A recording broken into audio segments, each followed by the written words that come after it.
నమస్తే, welcome to our channel. Posani కృష్ణమురళిని CID పోలీసులు ఒక రోజు పాటు కస్టడీకి తీసుకున్నారు. మరి ఈ కస్టడీలో పోసాని కృష్ణమురళి ఎటువంటి ఆన్సర్స్ చెప్పారు, మరి ఆన్సర్స్ చెప్పారా లేదంటే దాటవేసే ధోరణితో ప్రవర్తించారా, ఇవన్నీ కూడా తెలుసుకునే ప్రయత్నం చేద్దాం. దీన్ని పూర్తిగా విశ్లేషించడానికి మనతో పాటుగా ఉన్నారు senior journalist doctor Vadlamani Kanakadurga madam. Madam నమస్తే. మేడం, దాదాపు 5 గంటల పాటు సాగింది పోసాని కృష్ణమురళి విచారణ. మరి దాదాపు 32 ప్రశ్నలు అడిగినట్లు కూడా తెలుస్తుంది. మరి ఏం చెప్పారు ఆయన? ముఖ్యంగా చూసుకున్నట్లయితే సాక్షి పత్రిక పేరు చెప్పినట్లుగా తెలుస్తుంది. ఏంటి మేడం అసలు ఏమేమి చెప్పారు, ఏమేమి ఆన్సర్స్ చెప్పకుండా తప్పించుకునే ప్రయత్నం చేశారు? అంటే 32 ప్రశ్నలు 5 గంటలు, సగం చెప్పి సగం చెప్పకుండా సగం మింగేసి ఇన్ని జరిగాయి. అంటే పోసాని కృష్ణమురళి సాక్షిని ఇరికించాడు. సాక్షిని అంటే ఎవరిని ఇరికించినట్టు? భారతీరెడ్డిని ఇరికించాడు. ఫస్ట్ లో ఎవరిని ఇరికించాడు? సజ్జల రామకృష్ణారెడ్డి, సజ్జల భార్గవరెడ్డి. సో ఇక్కడ లెక్క సరిపోయింది కదా. ఎందుకని? రామకృష్ణారెడ్డి గారు భారతీరెడ్డి గారు ఒకే ఊరు, రిలేషన్ ఉంది. సో మెయిన్ వాళ్ళని ఇరికించేస్తే ఇక జగన్మోహన్ రెడ్డి ఆటోమేటిక్గా ఇరుక్కుంటాడు. ఫస్టే తప్పు చేశాడు ఎవరు? పోసాని కృష్ణమురళి. అంటే పోసాని కృష్ణమురళికి అర్థం కాలే, అరెస్ట్ చేసేసరికి అయోమయంలో పడిపోయాడు. పడిపోయి మన నిజం చెప్పేస్తే వీళ్ళు వదిలేస్తారు అనుకున్నాడు. ఇప్పుడు రెంటికి చెడ్డ రేవడయ్యాడు. ఎలా? ఇప్పుడు చెప్పటం వల్ల జగన్ కోపం వచ్చింది, చెప్పటం వల్ల నువ్వు సగం చెప్పావు సగం చెప్పలేదని వీళ్ళు ఇంకా ముందు ఫర్దర్గా వెళ్తున్నారు.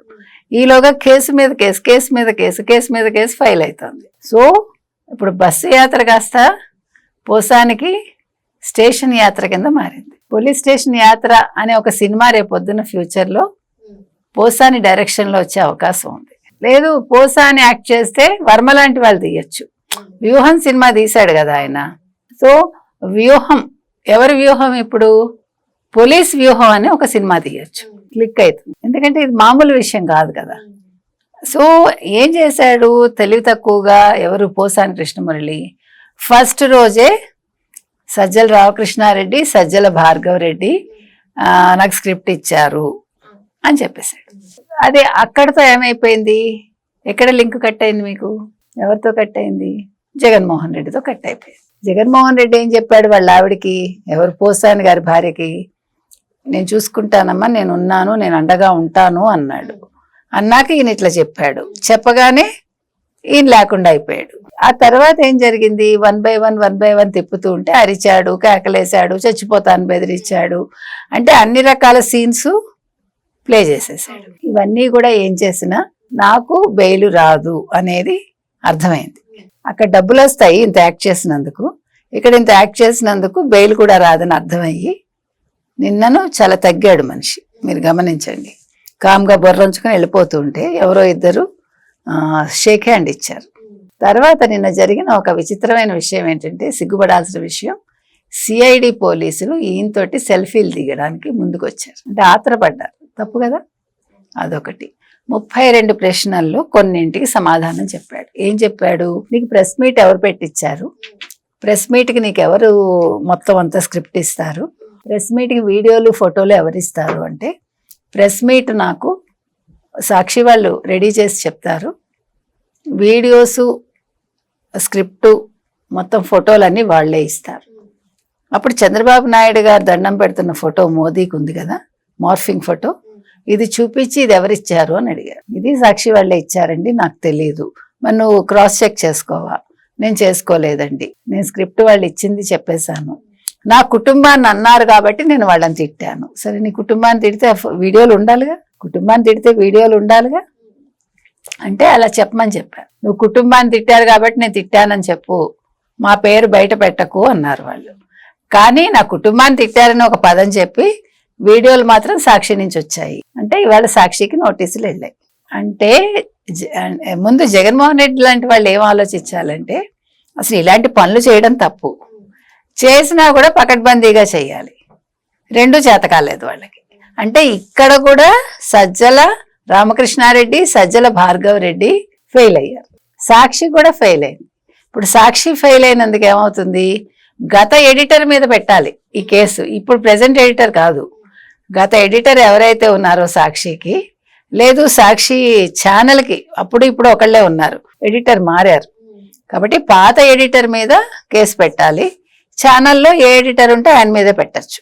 ప్లస్ ఇంకా అసలు ఎవరెవరు ఇచ్చారు ఇవి, సాక్షి నుంచి ఎవరు ఇచ్చారు ఇవి, అవి కూడా గమనించాలి.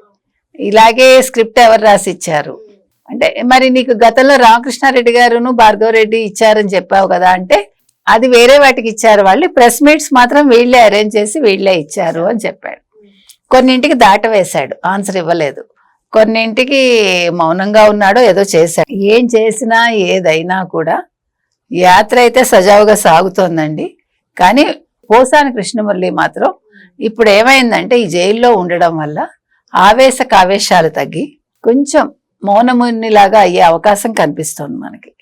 దీనివల్ల మరి బయటకు వచ్చాక ఆయన సినిమాలు చేసుకుంటారా, లేదు ఈ తత్వాన్నంతా పుస్తకం రూపంలో తీసుకొస్తాడా మనకు తెలియదు.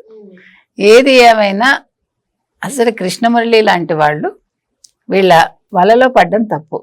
నువ్వు చక్కగా సినిమాలు చేసుకుని, చక్కగా డైలాగ్స్ రాసుకుని, చక్కగా యాక్ట్ చేసుకుని, చక్కగా డైరెక్షన్ చేసుకుని ఒక రాజాలాగా బతికావు కదా, ఆ రాజా కాస్త ఇవాళ ఒక దీనంగా అయిపోయి మనకే బాధగా అనిపిస్తుంది. వెలుగు నీకేం దౌర్భాగ్యమా, నీకేం కర్మమా ఇదని. సో ఏదైనా కర్మని మాత్రం ఎవడు తప్పించుకోలేడు. ఆ జగన్మోహన్ రెడ్డి ఏం మాయ చేశాడో 30 ఏళ్ళని వీళ్ళందరూ ఆ మాయలో పడిపోయి వీళ్ళ జీవితాలకు తెచ్చుకున్నారు. సో దీని అంటే వీళ్ళందరూ కూడా ఎటు చూసినా వైసీపీ 30 ఏళ్ళ అధికారంలో ఉంటుంది, సో మేము ఏం మాట్లాడినా ఏం కాదు అనుకునే ఇటువంటి ప్రెస్ మీట్లు కానివ్వండి, వ్యాఖ్యలు కానివ్వండి చేశారంటారు. ఖచ్చితంగా డౌటే లేదు. నెక్స్ట్ మళ్ళా వైసీపీనే వస్తుంది అనుకున్నారు కదా. ఇప్పుడు తప్పు చేశారు, వాళ్ళు ఊహించలేదు, ప్రజల నాడి పట్టుకోవడంలో విఫలమయ్యారు. వీళ్ళు చేసినవన్నీ స్కాములు, దందాలు, అవినీతి ఇవన్నీ కూడా ఉన్నాయి కదా, ఇవి ప్రజలు పట్టించుకోరు అనుకున్నారు. పథకాలు ఇచ్చేసాం కదా వాళ్ళు పడి ఉంటారు అనుకున్నారు. కానీ వీళ్ళు మనుషులు, ఆలోచన ఉన్న మనుషులు, మేధ ఉన్న మనుషులు కాబట్టి వాళ్ళు ఆలోచించి ఏంటిది, ఇప్పుడు మీరు పథకాలు ఇవ్వకపోయినా ఎవడు అడగడండి, కానీ మీరు సక్రమంగా పాలించాలి కదా, ప్రజలు నిలదీస్తారు. అందుకే వాళ్ళు ఓటు ద్వారా వాళ్ళు నిలదీశారు. నీ నోటు మాకు అక్కర్లేదు, మా ఓటుని మేము సక్రమంగా వేస్తామనుకున్నారు, వేశారు. ఇది అంటే పోసాని కృష్ణమురళి చేసిన తప్పిదం ఎక్కడ ఉండొచ్చు అంటే, ఆ మైహోం భుజాలో 4 వాల్స్ మధ్య ఉండిపోయి వాళ్ళు పిలిచినప్పుడు వెళ్ళటం, ఆ ప్రెస్ మీట్ పెట్టుకోవడం, ఇంటికి వెళ్ళిపోవడం, ఇంకా వేరే పని లేదు కదా. ఇండస్ట్రీలో ఎవరితో టచ్లో లేడేమో ఆయన, మనకు తెలియదు. అంటే నిన్ను నువ్వు ఒక గదిలో బంధించుకున్నట్టు చేసేసుకున్నాక నీ ఆలోచన విస్తరించలేదు, నీ ఆలోచన పరిధి పెరగలేదు, నువ్వు మానసిక వికలాంగుడిలాగా తయారయ్యావు. శారీరక వికలాంగుడు పక్కన పెట్టండి, మానసిక వికలాంగత్వం చాలా కష్టం కదా. అది దానివల్ల ఎంత నష్టం. అది మానసిక వైకల్యం మనిషికి ఉండొద్దు. ఇప్పుడు ఆ రుగ్మత బారిన పడ్డాడు ఈయన. సో ఇప్పుడు ఎంత కూర్చొని ఆలోచించుకున్నా ఏం చేసినా జరిగిన కాలాన్ని తెచ్చుకోలేడు, జరిగిపోయిన దాన్ని వెనక్కి తీసుకోలేడు. ఇవాళ జగన్మోహన్ రెడ్డి అనే వ్యక్తి వాళ్ళ భార్యకి అంత హామీ ఇచ్చినా కూడా ఫస్ట్ రోజే రామకృష్ణారెడ్డి పేరు చెప్పడంతో, సజ్జల భార్గవరెడ్డి పేరు చెప్పడంతో అక్కడ తలుపులు మూసుకుపోయాయి. ఇవాళ సాక్షి పేరు చెప్పాడు, భారతీరెడ్డిని ఇరికించేసరికి మొత్తం వైసీపీ ద్వారాలు క్లోజ్. కాబట్టి ఇంకా ఆయన మరి ఫ్యూచర్ ఏంటో ఆ దేవుడికే తెలియాలి. మరో అంశంతో మళ్ళీ కలుద్దాం. Thank you madam. Thank you.